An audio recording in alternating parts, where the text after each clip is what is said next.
12장 너의 이름을 위대하게 하리라. 서막 너는 내 자신을 향해 가라. 우상 제작자였으나 미완의 회개를 시작했던 아버지 데라의 시대가 하란의 잘빛 아래 저물었을 때 그의 아들 아브람의 귀에 하나님의 음성이 들려왔다. 그것은 바벨의 교만한 외침과는 정반대의 한 개인의 영혼을 향한 내밀하고도 절대적인 명령이었다. 너는 너의 고향과 친척과 아버지의 집을 떠나 내가 내게 보여줄 땅으로 가라. 히브리어 레크레카는 문자적으로 너를 위하여 가라 혹은 내 자신에게로 가라는 심오한 의미를 담고 있었다.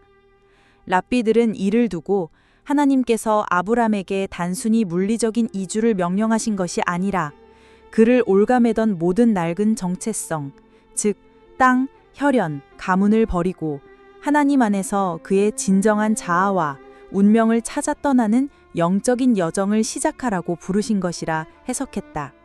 이것은 미슈나가 꼽는 아브라함의 10가지 시험 중 첫 번째 시험이었다.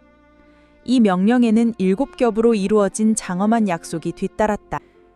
7겹으로 이루어진 장엄한 약속. 하나님의 약속은 마치 잘 세공된 보석처럼 7개의 빛나는 변을 가지고 있었다. 첫 번째, 내가 너로 큰 민족을 이루고. 이것은 자식 없이 늙어가던 아브람의 가장 깊은 불안에 대한 직접적인 응답이었다. 하나님께서는 단순한 가족이 아닌 하나의 거대한 민족을 약속하셨다. 두 번째, 내게 복을 주어. 이것은 하나님의 일방적인 은희의 선포였다. 고대 근동세계에서 신의 축복은 풍요, 번성, 그리고 보호를 의미하는 가장 실질적인 약속이었다. 세 번째, 내 이름을 창대하게 하리니. 이것은 우리 이름을 내자고 외쳤던 바벨탑 세대의 교만한 야망에 대한 하나님의 직접적인 응답이었다.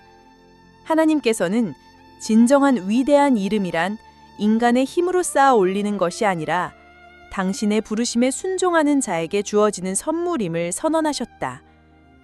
네 번째, 너는 복이 될지라.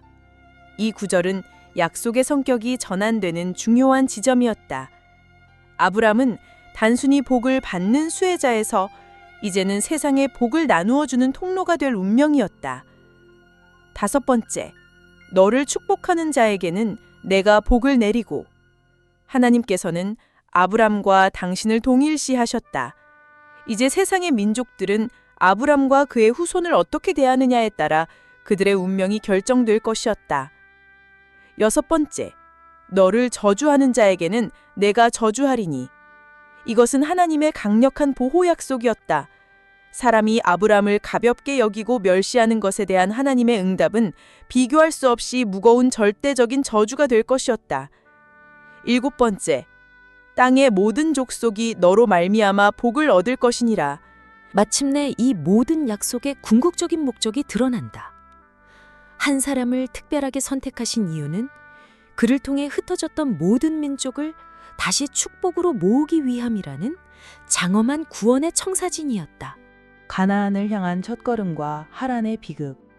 이에 아브람이 여호와의 말씀을 따라갔고 그의 조카 롯도 그와 함께 갔다. 아브람이 하란을 떠날 때 그의 나이는 75세였다. 그는 그의 아내 사레를 데려갔다. 탈무드는 그녀가 바로 그의 형 하란의 딸, 즉 예언의 영을 지녔다고 전해지는 이스가였다고 가르친다. 이야기는 아브람의 고향 갈대아 우르에서 시작된다. 당시 우상을 만들어 팔던 아버지 데라는 자신의 아들 아브람이 우상들을 부수고 유일신 신앙을 전파하자 격노하여 그를 니므롯에게 고발했다. 니므롯은 거대한 불화로를 만들고 온 백성을 모아 아브람을 심판하려 했다. 이때 아브람의 형제 하란은 군중 속에 서서 마음속으로 계산하고 있었다. 만약 아브람이 저 불 속에서 살아남는다면 그의 하나님은 정말 위대한 분이니 나도 그를 따르겠다.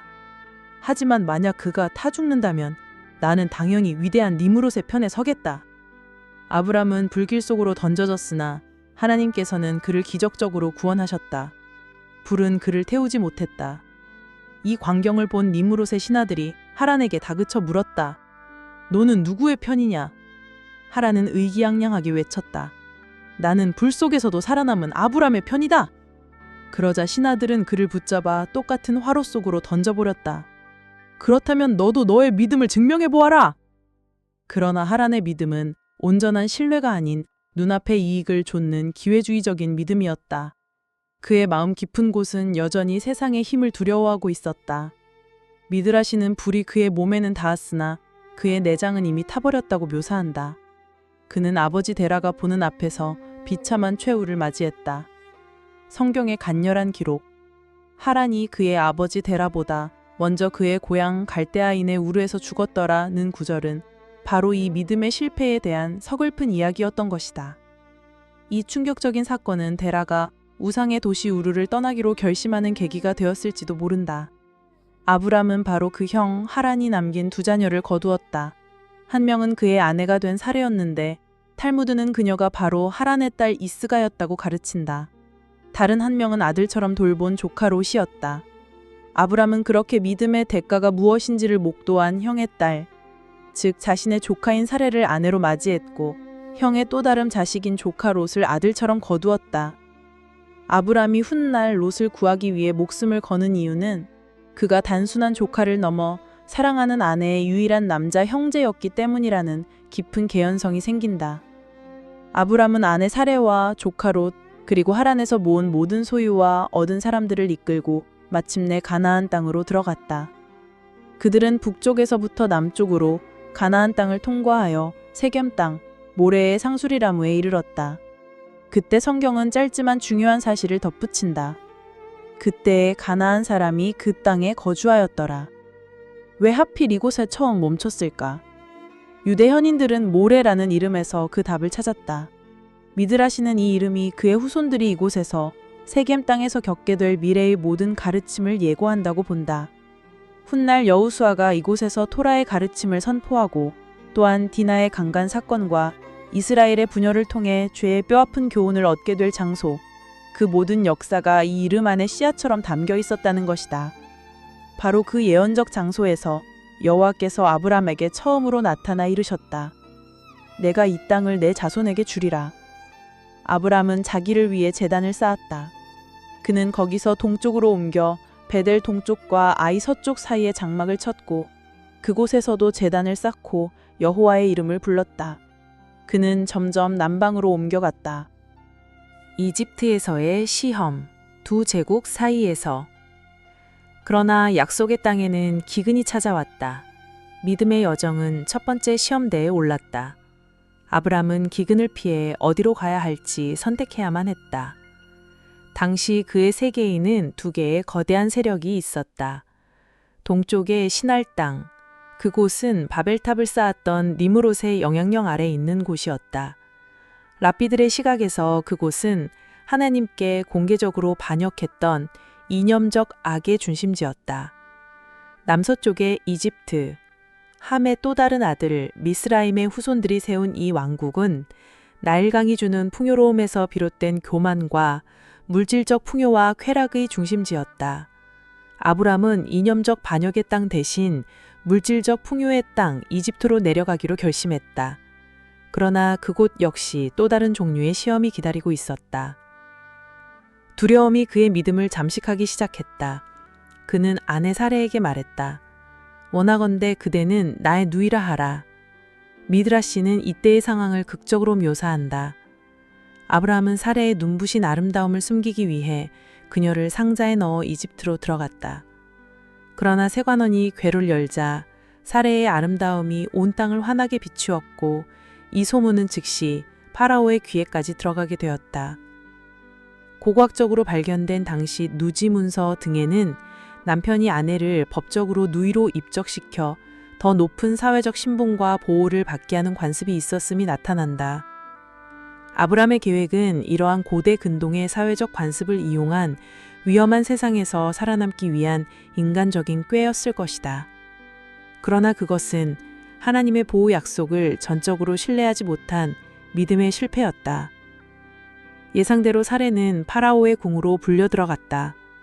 그녀의 오라버니가 된 아브람은 그 대가로 양과 소, 노비와 암수 나귀, 낙타를 선물 받았다. 그러나 인간의 실패가 하나님의 계획을 무너뜨릴 수는 없었다. 미드라시에 따르면 파라오가 사례에게 손을 대려 할 때마다 채찍을 든 천사가 나타나 그를 내리쳤고 사례는 하나님의 권능으로 자신을 보호했다. 성경에 기록된 큰 재앙은 바로 이것이었다. 원인 모른 재앙의 근원을 찾던 파라오는 마침내 진실을 알게 되었다. 그는 아브람을 불러 호되게 꾸짖었다. 내가 어찌하여 나에게 이렇게 행하였느냐? 내 아내가 여기 있으니 이제 데려가라. 이교도인 파라오의 입에서 터져나온 이 의로운 질책은 하나님의 백성이 실패했을 때 세상이 오히려 진실을 선포하는 성경의 역설적인 주제를 보여준다. 아브람은 자신의 아내와 모든 소유를 데리고 파라오의 군사들의 호위 아래 이집트에서 쫓겨나듯 떠났다. 그는 이집트에 내려갈 때보다 더 큰 부자가 되었지만 그의 영혼은 깊은 수치심에 잠겨 있었다. 하나님의 언약은 신실했지만 그 언약을 짊어진 인간은 이토록 연약했다. 아브람의 위대한 믿음의 여정은 그렇게 첫 번째 실패의 기록과 함께 다시 시작되고 있었다. 번외편 반역의 왕국과 쾌락의 왕국 1. 흩어진 씨앗들, 동시다발적으로 성장한 왕국들. 랍비들은 창세기 10장의 민족들의 표를 단순한 족보가 아닌 홍수 이후의 세계 질서가 어떻게 형성되었는지를 보여주는 지정학적 지도로 이해했다.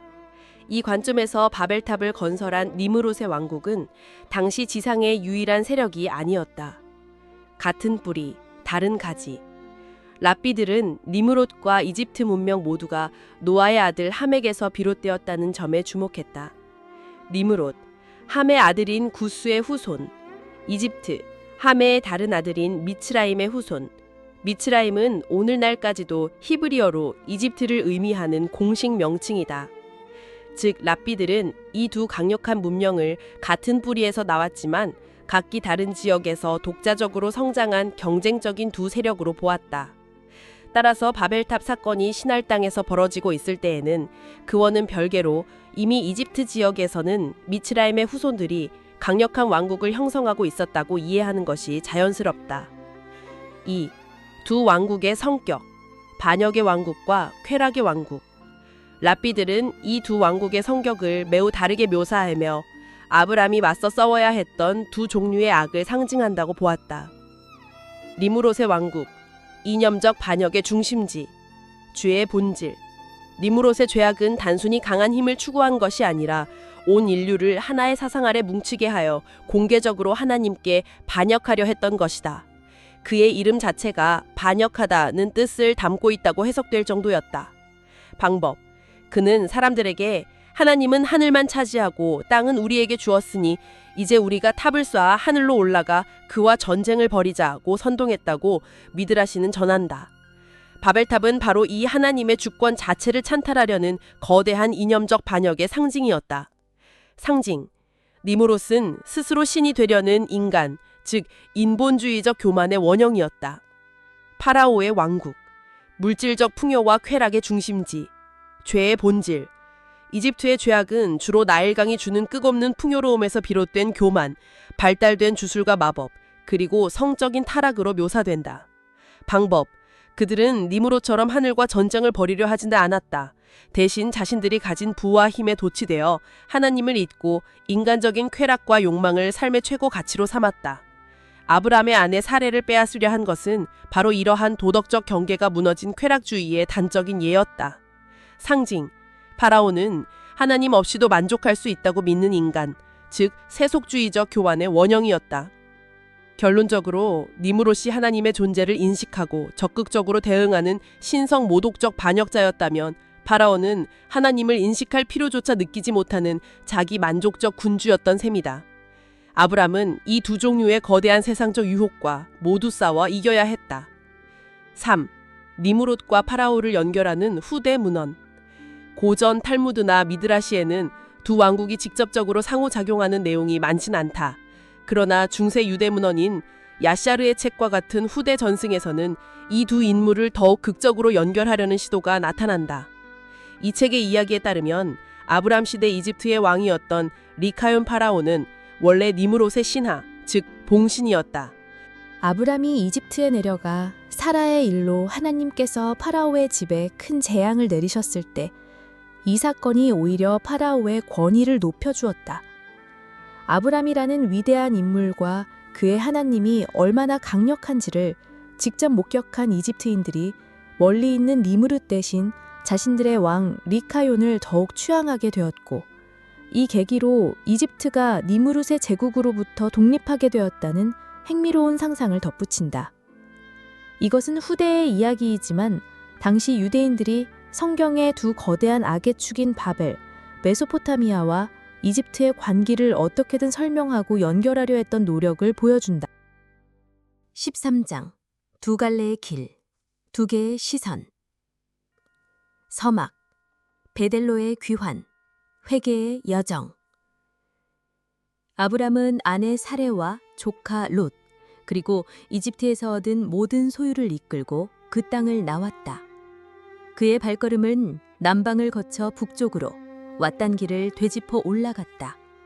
성경은 그가 심히 부유했다고 기록한다. 가축과 은과 금이 풍부했다. 그러나 이집트에서 얻은 이 부는 그의 믿음이 시험대 위에서 흔들렸던 순간의 부끄러운 증표이기도 했다. 그의 여정은 목적지가 분명했다. 그는 베델과 아이 사이, 그가 처음에 장막을 쳤던 바로 그 장소로 돌아갔다. 그가 가나안 땅에 들어와 처음으로 제단을 쌓았던 바로 그 자리였다. 이것은 단순한 귀향이 아니었다. 유대의 현인들은 아브람의 이 행위를 깊은 회개의 여정으로 보았다. 이집트에서 인간적인 꾀와 두려움에 의지했던 자신을 뉘우치고 하나님을 처음 만났던 순수한 신앙의 출발점으로 되돌아가고자 했던 것이다. 그 제단 앞에서 아브람은 다시 여호와의 이름을 불렀다. 그것은 잃어버렸던 자신의 사명을 다시 확인하고 하나님과의 관계를 회복하는 간절한 외침이었다. 풍요가 낳은 균열. 아브람과 동행한 롯에게도 양과 소와 장막이 있었다. 그들의 재산이 너무 많아져 이제 그 땅은 두 사람이 함께 머무는 것을 감당할 수 없었다. 물과 목초지는 한정되어 있었고 아브람의 목자들과 롯의 목자들 사이에 다툼이 일어나기 시작했다. 게마라와 미드라시는 이것이 단순한 자리 싸움이 아니었다고 설명한다. 롯의 목자들은 의도적으로 다른 사람들의 밭에서 자신들의 양떼에게 풀을 뜯어먹이는 도둑질을 일삼았다. 아브라함의 의로운 목자들이 이를 꾸짖자 롯의 목자들은 이 땅은 결국 자식 없는 아브라함의 상속자인 우리 주인 롯의 것이 될 테니 우리는 정당한 권리를 행사하는 것이다. 라는 궤변으로 자신들의 죄를 정당화했다. 바로 이 지점에서 성경은 의미심장한 배경 설명을 덧붙인다. 그때의 가나안 사람과 브리스 사람도 그 땅에 거주하였더라. 이것은 독자들이 흔히 놓치는 이야기의 핵심을 찌르는 구절이다. 그들의 내부적인 다툼이 그들이 사명으로 여기던 이방 민족들 앞에서 벌어지고 있었다는 뜻이다. 랍비들은 이를 두고 형제 간의 다툼이 하나님의 이름을 더럽히는 힐룰 하셴이 될 수 있음을 아브람이 깨달았다고 해석한다. 언약 백성의 분열은 이방인들에게 가장 나쁜 간증이었던 것이다. 이 사실을 깨달은 아브람이 먼저 움직였다. 그는 롯에게 말했다. 우리는 한 친족이라. 나나 너나 내 목자나 내 목자나 서로 다투지 말자. 네 앞에 온 땅이 있지 아니하냐? 나를 떠나가라. 네가 좌하면 나는 우하고 네가 우하면 나는 좌하리라. 이것은 놀라운 제안이었다. 연장자이자 언약의 당사자인 아브람에게는 모든 우선권이 있었다. 그러나 그는 관계의 평화를 위해 자신의 모든 기득권을 내려놓았다. 그는 땅의 풍요가 아니라 그 땅 전체를 약속하신 하나님을 신뢰했던 것이다. 그는 롯을 친족, 즉 형제인 사람들이라 불러며 재산보다 관계의 소중함을 일깨웠다. 롯의 선택, 눈에 보이는 낙원. 이에 롯이 눈을 들어 요단 지역을 바라보았니 소알까지 온 땅에 물이 넉넉하니 여호와께서 소돔과 고모라를 멸하시기 전이었으므로 그 모습이 마치 여호와의 동산 같았고 동시에 그들이 막 떠나온 이집트 땅과도 같았다. 롯의 선택 기준은 명확했다. 그는 눈에 보이는 물질적 풍요를 따랐다. 그의 눈에 비친 그 땅의 모습이 에덴 동산인 동시에 이집트와 같다는 묘사는 심오한 아이러니를 담고 있었다. 그는 하나님의 동산을 택하는 듯 보였지만 실상은 최근에 경험했던 세속적인 풍요와 안락함, 즉 이집트의 길을 다시 선택한 것이다. 랍비들은 그가 단순히 목초지만을 본 것이 아니라고 말한다. 미드라시 타누마에 따르면 롯은 소돔 땅의 풍요로움 뿐만 아니라 그곳의 성적인 타락과 문란함에 매료되었다. 그는 삼촌 아브람의 경건하고 절제된 장막 생활의 염증을 느끼고 하나님의 도덕적 경계선이 없는 소돔에 가면 자신의 욕망을 마음껏 채우며 살 수 있을 것이라고 생각했다는 것이다.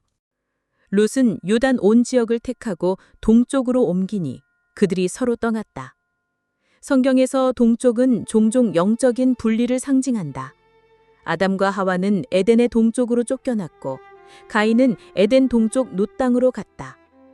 롯이 역시 아브람을 떠나 동쪽으로 향하며 영적인 중심에서 멀어져 갔다. 그는 그 지역의 성읍들에 머무르며 그 장막을 옮겨 소돔까지 이르렀다. 성경은 그 결정의 위험성을 이렇게 경고한다. 소돔 사람은 여호와 앞에 악하며 큰 죄인이었다. 아브람의 선택, 보이지 않는 약속. 롯이 떠난 후에 비로소 하나님께서 아브람에게 말씀하셨다. 세상적인 계산과 타협의 상징이었던 롯이 사라지자 하나님과 아브람 사이의 순수한 언약 관계가 다시 확인된 것이다. 너는 눈을 들어 너 있는 곳에서 북쪽과 남쪽 그리고 동쪽과 서쪽을 바라보라. 보이는 땅을 내가 너와 내 자손에게 주리니 영원히 이르리라. 하나님께서는 롯이 바라보았던 풍요로운 일부가 아니라 사방일의 모든 땅을 약속하셨다. 그리고 그의 자손이 땅에 티끌 같게 하리라고 약속하셨다. 이것은 그의 후손이 땅의 흙먼지처럼 셀 수 없이 많아질 것이며 결국 그 땅의 주인이 될 것임을 의미하는 약속이었다. 너는 일어나 그 땅을 종과 형으로 두루 다녀보라. 내가 그것을 내게 주리라. 고대 근동에서 땅을 직접 밟는 행위는 소유권을 주장하는 상징적인 의식이었다.